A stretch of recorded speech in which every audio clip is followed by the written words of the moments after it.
안녕하십니까. 지금 이제 이화영의 항소심 재판이요. 상당히 주목을 받고 있습니다. 이화영의 항소심 재판. 이게요. 이게 왜 중요하냐면요. 이 재판이 이제 수원 고등법원이 형사 1부가 하는데 문주형 부장판사거든요. 형사 1부인데요.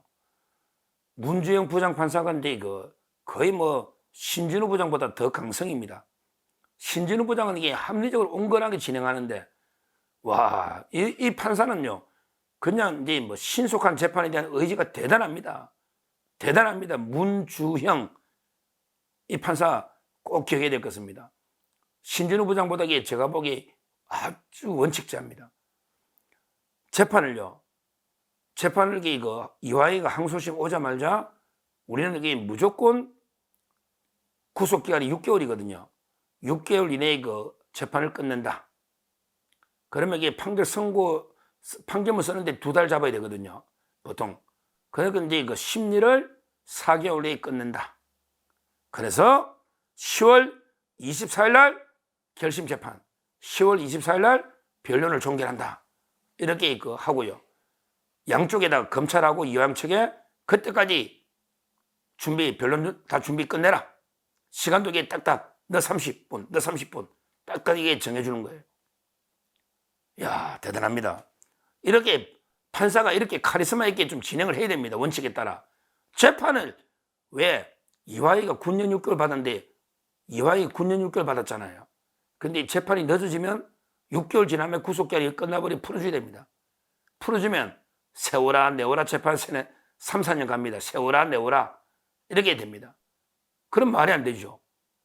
그래서 신속하게 재판을 원칙기간 내에 구속기간 내에 끝내겠다. 이래가지고 이제 진행을 합니다.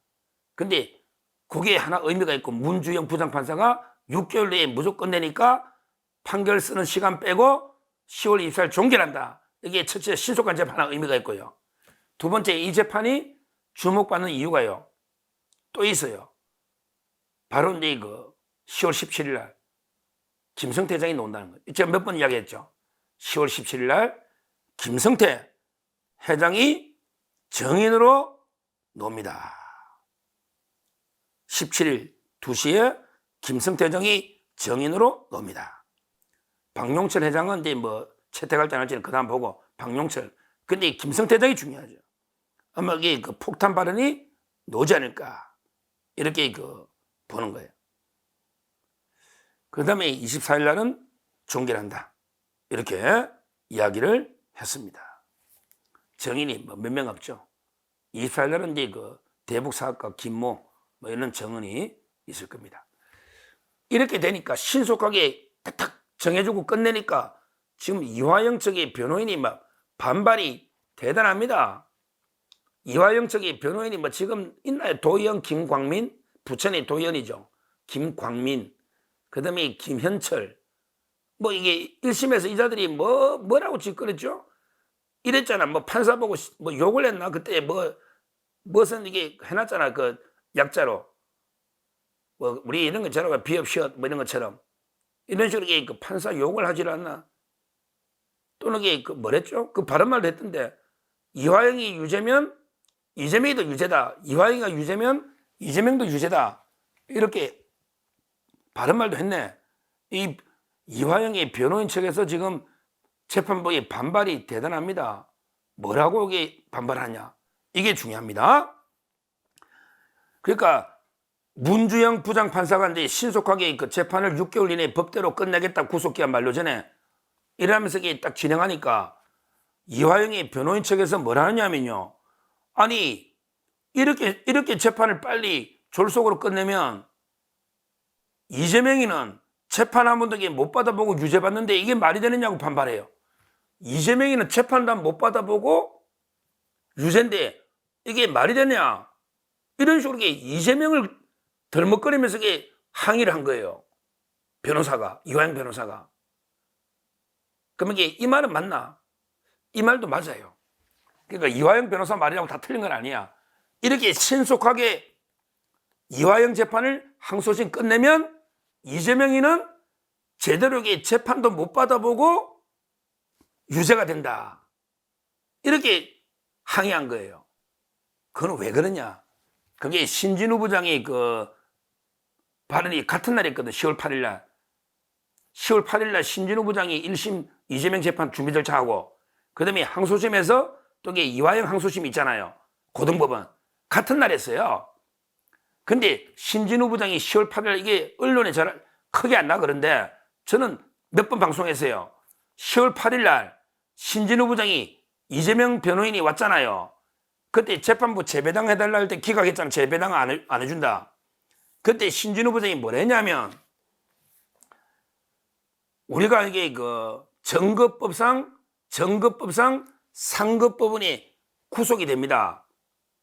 이 말은 그 사실 문제의 최종 판단은 고등법원이니까 거기 수원고등법원에서 어떤 팩트, 사실 문제에 대해서 판단을 해버리면 우리는 거기에 따라야 되기 때문에 정거법상 별도로 심리를 중복해서 2번 하지 않습니다.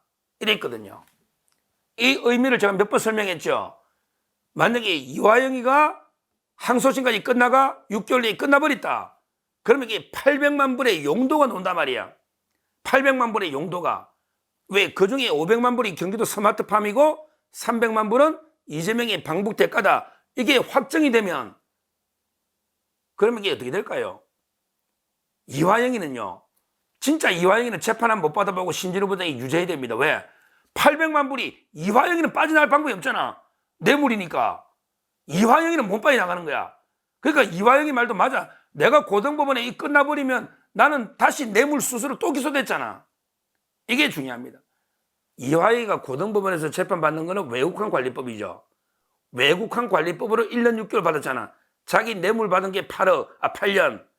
그 다음에 북한에 돈 보낸 게 1년 6개월이 외국환 관리법인데 이게 확정이 되면 북한에 800만 불 뇌물은 111억인데 그게 이화영이가 공범이잖아. 이재명 이화영이 공범이잖아. 111억.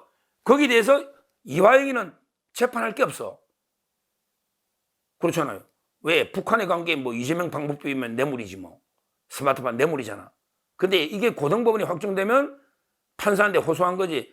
아니 고등법원이 6개월 만에 이렇게 우리가 기각돼 끝나면 신진우 부장한테 111억의 뇌물에 또 기소돼 있는데 이화영 입장에서는 그럼 이게 신진우 부장이 다르게 판단할 리가 없잖아요. 그러니까 우리는 재판을 못 받아보고 111억 뇌물로 또 10년 몇 년 살아야 된다. 이화영이 흡수하는 거죠. 근데 이재명이도 마찬가지죠. 이재명이도 딱 하나밖에 못 다투지 그래 되면. 왜? 만약에 고등법원이 확정되면 일단 이게 북한에 간 게 뇌물이라는 거는 확정이 돼버리는 거예요. 그러면 이제 이재명이가 다툴 수 있는 거는 이화영한테 보고 받았냐 안 받았냐 이것만 심리하겠다는 거거든. 신진우 부장이. 이화영이는 어차피 111억의 뇌물 유죄인데 이화영이는. 근데 이재명이는 이화영한테 보고 받았니 안 받았니 요거 하나만 심리하면 끝나버리는 거예요. 재판이. 그리고 신진우 부장 재판은 빨리 끝나버리는 거예요. 대북송금이. 그러니까 지금 이재명 입장에서는 난리 나는 거죠. 왜냐하면 이재명이는 800만 불이 스마트팜이나 방북비가 아니고 이거는 쌍방울의 자체 사업이나 주가 조작, 쌍방울 내부의 문제라고 우기는데 이걸 심리를 신진우 부장이 안 하겠다는 거야. 그러니까 이재명으로서는 재판도 못 받고 유죄가 될 가능성이 아주 높아진 거지. 왜? 이화영한테 보고받은 것만 심리하니까. 근데 보고 안 받고 보고 안 할 리가 있나요? 상식적으로. 이화영이가 또 유죄인데 이화영이는 재판 진짜 못 받고 유죄야. 왜? 외국환 관리법하고 뇌물이 똑같은 죄거든. 실제는 쪼개져 있을 뿐이 똑같은 죄거든요. 그러니까 다시 한번 정리해보면 이래 됩니다. 이화영이 항소심이 수원고법에서 기각으로 끝났다. 그러면 이게 800만 불은 전부 북한 뇌물한 게 끝났다. 그러면 이화영이는 그거는 외국환 관리법으로 1년 6개월 받았는데 뇌물로 111억이 이화영이 또 됐잖아. 그러면 이화영이는 진짜 재판 못 받아보고 111억 뇌물에 대해서 또 징역 몇 년 살아야 된다. 그 다음에 이재명 측도 800만 불이 용도가 뭔지를 따지려고 했는데 수원고등법원이 끝나버렸으니까 모순되는 판결 안 하잖아요. 그러면 이재명이도 800만 불의 용도는 못 다투고 그냥 이화영한테 보고 받았냐 안 받았냐 이거밖에 재판할 게 없어지는 그러면 이재명도 재판 한번 못 받아보고 제대로 못 받아본 거지. 왜? 800만 원의 용도는 못 다투니까. 그러면서 이게 유죄가 나올 수 있다. 이런 지금 항변을 이화영이가 하고 있는 거예요. 이화영이가. 그래봤자 이게 뭐 문주영 부장판사가 눈이나 깜짝하겠습니까? 그거는 너 사정이고, 우리는 이게 구속기간 내에 무조건 10월 24일 종결해서 올해 안에 선고한다. 그러면 이제 뭐 저는 이재명 재판도 99% 끝날 봐요. 이화영 재판은 100% 끝난 거고요. 왜? 이화영이는 뭐 다툴 게 없으니까 지가 당사자니까 뇌물로 또 처벌되는 거지. 이화영이는 111억 뇌물로 외국환 관리법 빼고 또 처벌되는 거니까. 이화영이 재판은 수원의 고등법원이 확정되면 신진우가 하고 있는 1심 이화영 111억은 아예 재판이 끝났다 보고, 그러면 이게 남아있는 거는 이재명이도 800만 불 용도는 끝났다 보고, 그냥 하나가 딱 정점이 남는 게 이화영이한테 보고 받았냐 안 받았냐, 이거 하나가 남는데 한번 상식적으로 생각해 보세요. 부지사가 북한에 111억 뇌물로 유죄를 때리는데 이재명이는 보고를 못 받았으니까 무죄다. 이게 국민들이 납득할까요? 이게 상식에 맞을까요? 이게 증거에 맞을까요? 이재명이한테 보고했다는 수많은 증거가 있는데, 수많은 인적 물적 증거가 있는데 그래 판결이 날까요? 오죽하면 검찰에서 이화영이가 자백했던 거 이건 아예 빼버렸어. 야, 이화영이 네 자백 빼고도 증거가 산을 덮고 바다를 메운다. 이화영이 네가 자백했던 거 이 증거를 빼버리도 이재명이가 알았다는 거, 보고받았다는 증거는 차고 넘친다. 서류가 너무 많다, 증거가. 이렇게 보고 있는 겁니다. 결국 저는 뭐 이번에 그 이화영 항소심 고등법원 이걸 주목했는데, 이게 끝나버리면 실제 신진우 부장이 하고 있는 이재명과 이화영 재판도 사실상 끝난다. 사실상 거의 끝났다. 이렇게 보시면 되고요. 그래서 이번에 10월 17일 일단 쌍방울 김성태 대장이 진술하고요. 그 다음에 24일 종결 여부, 그 다음에 선고, 이렇게 지켜보시면 되겠습니다. 감사합니다.